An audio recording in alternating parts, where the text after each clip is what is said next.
Ya, masih berlanjut pembahasan kita mengenai najat, ini keselamatan dan bagaimana cara kita menghindarkan daripada dosa. Ya. Saya akan langsung saja dari kutipan dari Hazrat Masih Maud Alaihissalam, ya, dari buku Review of Religion. Review of Religion, ya, yang dikutip dari beliau. Beliau menyatakan, mungkin ada yang bertanya bahwa meski kita mengetahui kalau Tuhan itu memang ada dan juga tahu bahwa berbuat dosa akan dihukum, ya, namun tetap saja kita melakukan dosa. Hal itu menunjukkan bahwa harus ada cara lain guna menghindari dosa. Jawabannya adalah tetap sama dengan yang di atas. Adalah suatu hal yang tidak mungkin terjadi. Ada orang yang menyadari sepenuhnya bahwa konsekuensi dari laku dosa adalah suatu penghukuman yang bisa turun seperti petir menyambar. Tapi ia tetap saja berani melakukan dosa. Ini adalah pandangan filsafat yang tidak bisa dibantah atau ada kekecualiannya.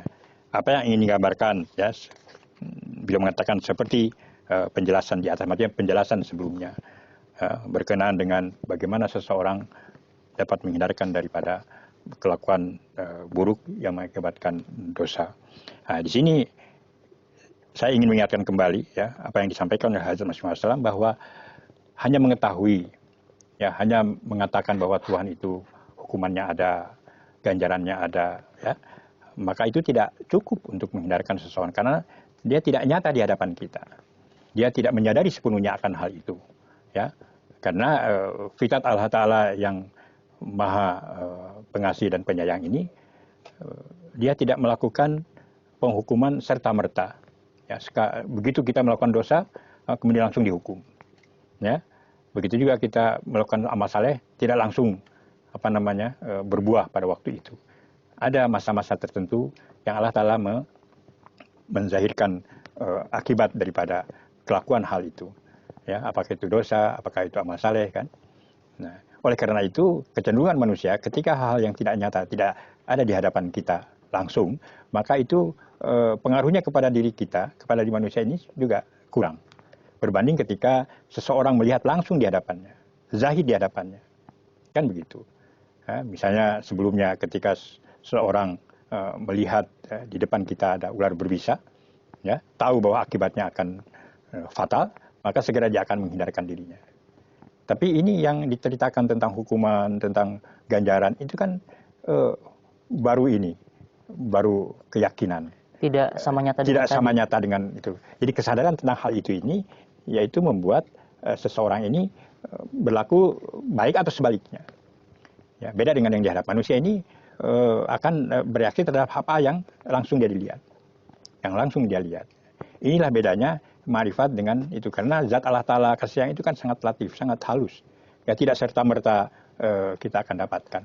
Nah, oleh karena di sini dikatakan bahwa kalau, ya, ada hal suatu yang tidak mungkin terjadi, ada orang yang menyadari sepenuhnya bahwa konsekuensi dari lakukan dosa adalah suatu penghukuman yang bisa turun seperti petir menyambar. Jadi zahir lah, jadi dia bisa merasakannya, tapi ia tetap saja berani melakukan dosa, ya.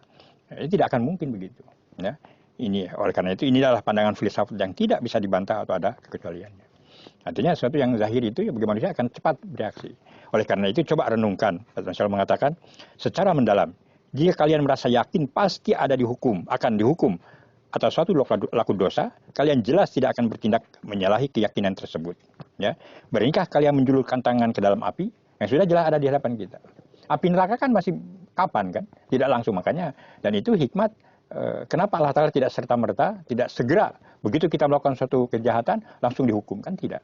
Allah Ta'ala memberikan tengah waktu kita untuk bertobat, untuk apa, dan banyak hikmatnya. Tentang kesetiaan, tentang ketaatan, tentang kepatuhan, tentang kesabaran, kan Allah Ta'ala selalu menguji kita ini. Tidak serta-merta, kan. Begitu juga amal saleh, ya. Amal saleh tidak langsung dapat balasannya. Semua ada tahapannya. Segala sesuatu ada masanya nah, proses itu yang menjadi hukum Tuhan juga berlaku bagi kita, ya. Oleh karena itu, disinilah usaha manusia yang memang diperlukan. Sehingga atas usaha itu, ketika ma'rifat ilahi semakin besar, semakin maju di dalam pemahaman kesadaran tentang Tuhan, maka sebegitu juga Allah Ta'ala akan menzahirkan dan akan memberikan pertolongannya. Cobalah renungkan secara mendalam. Jika kalian merasa yakin pasti akan dihukum untuk suatu laku dosa, kalian jelas tidak akan bertindak menyalahi keyakinan tersebut. Beranikah kalian menjulurkan tangan ke dalam api yang menyala-nyala? Kan tidak mungkin. Apa kalian mau melompat dari puncak sebuah gunung? Ya. Jadi dia tahu dia fatal, nggak akan berani. Ya. Bersediakah kalian terjun ke sumur yang dalam? Maukah kalian berbaring di hadapan kereta api yang mendatang cepat? Ya. Beranikah kalian masukkan tangan ke dalam mulut harimau? Maukah kalian memberikan kaki kepada seekor anjing gila? Beranikah kalian berdiri di tempat yang sering sekali disambar petir? Tidakkah kalian segera lari dari ruangan jika ada gejala atap rumah akan runtuh? Ya. Apakah ada dari kalian yang tidak akan melompat menjauh ketika melihat ada ular berbisa di tempat tidurnya? Mungkinkah ada orang yang tidak mau lari keluar dari kamar tidurnya ketika menyadari ada api kebakaran? Katakan kepadaku, mengapa kalian melakukan semua itu dan melarikan diri dari segala hal yang membawanya mudarat, tapi tidak mau melepaskan diri dari dosa? Makanya seperti dikatakan tadi ya, hal-hal yang zahir ini segera manusia ini. Tapi semua tentang wujud Allah Ta'ala, tentang penghukumannya, tentang ganjarannya, kan masih apa ya? Ya Allah Ta'ala memberikan itu memerlukan apa? Diperlukan waktu, bukan diperlukan maka untuk menguji manusia itu. Makanya seperti di awang-awang, ya. Nah, inilah yang membuat orang tetap berlaku dosa, ya, karena tidak meyakini secara benar seperti apa sesuatu yang menyadari secara jelas di hadapannya, seperti tadi digambarkan oleh Mas Muhammad. Apakah seorang berani memberikan tangan kepada seekor harimau yang sedang kelaparan? Karena ada di hadapannya, dia belum apa-apa udah lari terbirit-birit kan. Nah itulah, oleh karena ini kaidah ini sama. Bagi sesuatu yang lebih lebih susah dicapainya, ya usahanya juga harus lebih besar. Oleh karena di sini diterangkan, jawaban atas hal ini setelah melalui perenungan yang mendalam adalah terdapatnya perbedaan pengetahuan di antara kedua keadaan tersebut. Pengetahuan hanya keilmuan, memahami tentang suatu. Kan itu baru kalau mengenai tentang surga, tentang ganjaran itu kan baru tentang zat Allah Ta'ala. Selama ini kita dengar dari berbagai tempat itu hanya baru mengetahui, ya, meyakini bahwa memang Tuhan itu ada dan lain-lainnya kan dengan segala sifatnya itu. Dalam masalah yang berkaitan dengan dosa, pengetahuan sebagian besar manusia umumnya defektif dan tidak sempurna. Mereka menganggap dosa sebagai suatu hal yang buruk, tapi tidak menganggapnya sebagaimana jika mereka melihat harimau ganas atau ular beracun. Ya, pelakuan dosa ini ketika itu makanya tidak seperti zahir di hadapan kita langsung. Ya, ular berbisa, harimau yang sedang kelaparan, ya, atau kita seorang mau melompat, tidak mau melompat dari atas gunung ya ke bawah, ke jurang kan. Nah ini tentang penghukuman kan masih jauh di hadapan kita. Nah, seperti beginilah kalau kita tahu polisi ada di hadapan kita, yang nggak bawa SIM kan langsung dia tahu itu ada operasi, ya ada operasi razia. Polisi kan, razia di kita. Kan langsung belok itu, kadang-kadang melawan arus. Udah tahu ya kalau tidak, kalau super truk itu dia langsung berhenti. Karena yakin. Tapi kalau dalam pemahamannya, dalam kesadarannya dia tidak tahu, tidak ada polisi, jalan terus aja. Kan? Walaupun dia tidak membawa SIM. Kan begitu. Nah sama, jadi kalau kita analoginya kan seperti itu. Ketika kita keyakinan itulah yang membuat seseorang bertindak baik atau bertindak buruk. Ya. Artinya untuk menghindari dosa kita harus menyadari demikian rupa konsekuensinya seperti melihat bahaya di depan mata. Ada di depan kata. Nah itulah. Ya, misalnya begini. Tersembunyi dalam relung pikiran mereka pandangan bahwa hukuman bagi dosa itu bukan suatu hal yang pasti. Itu kumang kewek katanya kan. Mereka bahkan meragukan eksistensi Tuhan. Atau kalaupun mereka percaya pada eksistensinya, namun mereka meragukan apakah ruh manusia akan tetap ada setelah kematian. Ya, ini juga keyakinan tentang akhirat, tentang kehidupan kemudian. Kalaupun terlepas dari kematian, mereka masih meragukan apakah memang ada hukuman atas dosa-dosa yang dilakukannya. Mereka mungkin tidak menyadarinya, tapi sebagian besar dari manusia mempunyai pandangan seperti itu, tersembunyi di relung pikirannya. Itulah catatnya manusia itu. Ya. Tapi jika berkaitan dengan bahaya-bahaya sebagaimana dicontohkan di atas, ya, yang zahir di hadapannya, mereka merasa yakin bahwa jika tidak menghindar maka mereka akan binasa, dan karena itulah mereka melarikan diri. Ya. Meskipun mereka menghadapi bahaya demikian hanya sekali secara kebetulan, tapi mereka tetap akan lari tunggang langgang. Berkenaan dengan hal-hal serupa itu, manusia sedikit banyak mengetahui bahwa yang dihadapinya itu akan membawa bahaya fatal baginya. Tapi jika berkaitan dengan kaidah agama, maka pengetahuan mereka bersifat tidak pasti dan lebih banyak merupakan dugaan. Di satu sisi adalah hal yang kasat mata, sedangkan yang lainnya lebih banyak merupakan cerita-cerita zaman dahulu. Inilah sebabnya ini. Karena yang lain itu ya kasat mata kan, di hadapan kita zahir. Manusia ini akan cepat bereaksi ketika sesuatu ada di hadapan kita. Tapi yang baru merupakan cerita, baru merupakan kisah, baru nanti akan begini, ya dia tidak berakibat apa-apa terhadap dirinya. Nah disitulah ya perjalanan seseorang ini ketika menyadari akan hal itu, bahwa sadar sepenuhnya, yakin sebetulnya bahwa hukuman Tuhan itu nanti ada. Ganjaran dan kelezatan beribadah itu ada, wujudnya akan dizahirkan. Maka seberapa jauh ma'rifat tentang kesadaran itu, ilahi itu, maka dia akan terhindar dari laku dosa. Nah inilah ya Jadi ketika manusia ini akan bereaksi cepat terhadap sesuatu yang kasat mata, begitu, yang langsung di hadapannya. Ini mengenai wujud Allah Ta'ala, ini ma'rifat itu kan sangat halus sekali, yang tidak ada di hadapan kita. Lupa, ya, seperti orang korupsi lah kan. KPK entah di mana kan. Apakah dia, kalau tidak ada info-info yang itu kan, jalan terus dia. Semakin dia berhasil, semakin dia pandai menyembunyikan dirinya, wah dia semakin lezat ya.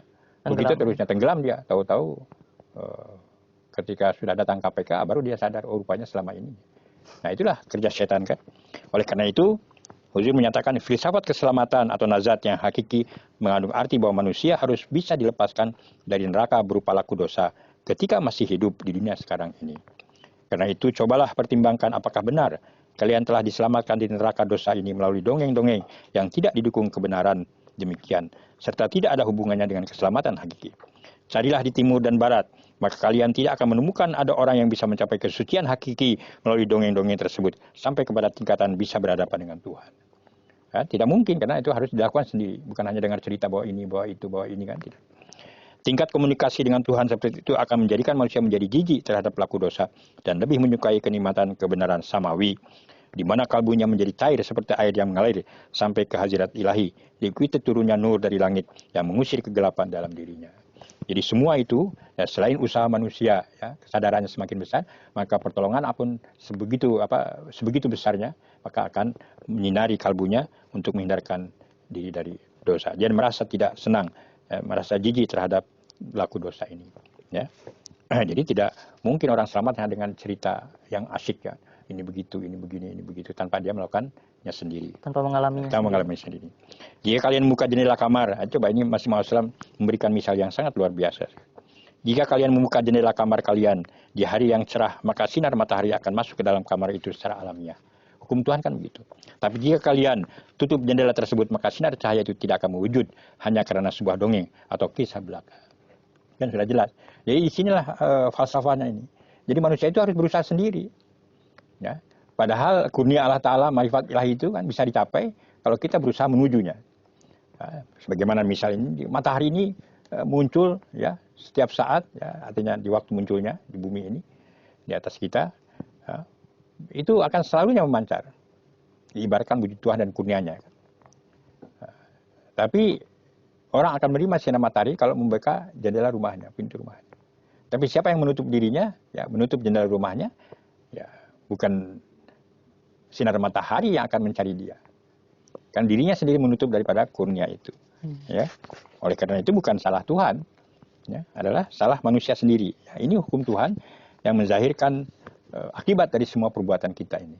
Itulah di awal juga dalam pembahasan sebelumnya itu, karena Allah Ta'ala itu menjadi sumber segala atau yang menciptakan hukum sebab akibat, ya, maka ketika seseorang ya menutup jendela rumahnya, ya, dan mengakibatkan sinar matahari tidak masuk, ya akibat menutupnya itu sinar matahari tidak masuk. Itu kan menutup itu adalah perbuatan manusia.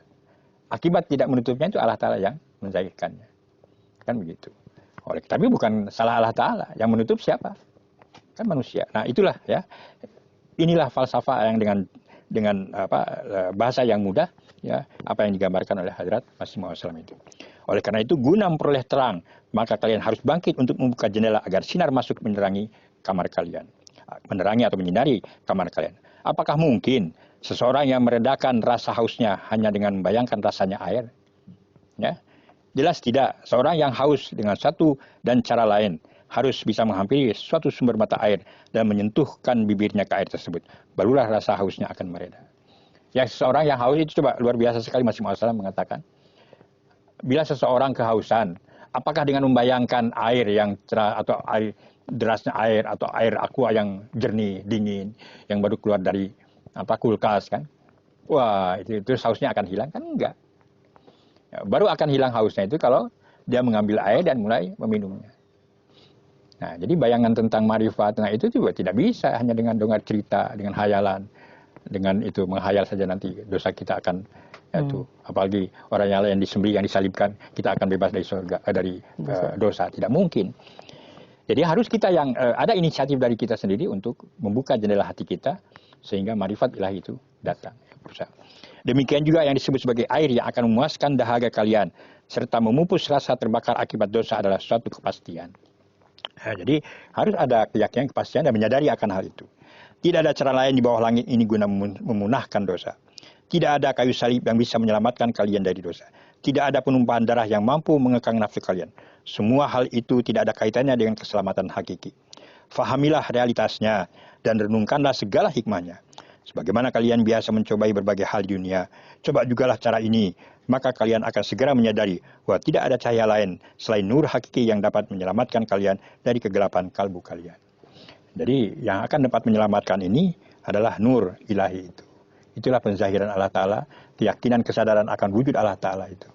Ya, dengan komunikasi, dengan seberapa jauh kita melangkah ini. Oleh karena itu, di dalam pembahasan sebelumnya mengenai wujud Allah Ta'ala kan, Hazrat Masya Allah mengatakan, Allah Ta'ala itu telah memberikan kemampuan, ya, akal, pikiran, dan lain-lain ini, dengan kejadian alam ini, ya, itu bisa membawa menuntun manusia akan wujud Allah Ta'ala. Tapi hanya sampai kepada batas, ya, sepatutnya Tuhan itu ada.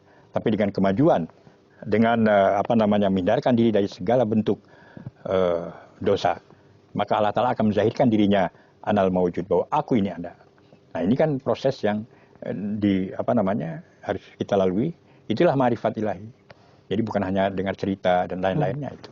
Nah, disitulah seberapa kita jauh melangkah kepada ma'rifat itu, sebegitu juga semakin bersih hati kita, semakin saleh amalan-amalan kita, maka sebegitu juga jauh lebih dari yang kita usahakan, penzahiran wujud Allah Ta'ala serta kasih sayangnya ini.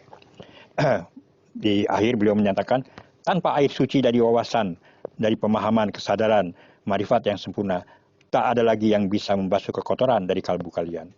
Rasa panas kemerungsung yang kalian derita tidak mungkin diredakan tanpa air segar hasil pertemuan dengan Tuhan. Berbohong ialah yang menawarkan obat penawar lainnya kepada kalian.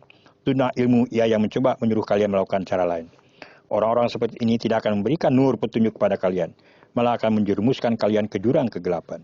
Orang-orang ini tidak ada menawarkan air yang segar, malah memberikan sesuatu yang lebih menimbulkan rasa terbakar. Tidak ada darah yang bisa bermanfaat bagi kalian, kecuali darah yang dihasilkan di dalam diri kalian sendiri, karena dihidupkan oleh rasa kepastian. Tak ada salib yang dapat menyelamatkan kalian, kecuali jalan yang lurus dengan bersiteguh pada jalan kebenaran. Istiqomah. Karena itu bukalah mata kalian lebar-lebar, dan perhatikanlah, apakah tidak benar bahwa kalian hanya bisa melihat berkat bantuan cahaya dan bukan dengan cara lain. Bahwa kalian dapat mencapai tujuan sasaran dengan mengikuti jalan yang lurus dan bukan dengan jalan lain. Ini menarik dari apa yang kan. Ya, tidak benar, ya. Apakah tidak benar bahwa kalian hanya bisa melihat berkat bantuan cahaya? Dan artinya cahaya Tuhan. Ya, Allah Ta'ala yang memberikan semua itu. Tapi manusia diberi potensi untuk mencapainya itu. Bahwa kalian dapat mencapai tujuan sasaran dengan mengikuti jalan yang lurus dan bukan dengan jalan lain. Benda-benda duniawi berada dekat dengan diri kalian, sedangkan yang berkaitan dengan keimanan terletak jauh sekali. Itu seperti yang disampaikan tadi. Hal-hal yang benar itu ya keduniaannya kasat mata. Takut kepada ular, kepada berbisa, kepada harimau kan, langsung dia orang akan menghindarkan dia. Tapi mereka yang keimanan dengan agama, dengan ganjaran, dengan neraka, apa semua itu kan yang masih jauh, ya, jauh dari pandangan zahir kita ini. Baik Pak, itu mungkin merupakan poin utama dan kesimpulan untuk mengakhiri episode kali ini Pak. Ya. Baik Bapak, terima kasih Pak atas pemaparan yang telah Bapak sampaikan Pak. Ya. Baik pemirsa, itulah apa-apa yang telah kita bahas berkenaan dengan keimanan yang perlu dibarengi dengan makrifat ilahi atau pemahaman yang sempurna untuk menghindarkan diri kita dari dosa. Insya Allah kita akan berjumpa kembali pada episode selanjutnya dengan tema yang tidak kalah menarik tentunya. Saya Amar Ahmad undur diri. Assalamualaikum warahmatullahi wabarakatuh. Waalaikumsalam.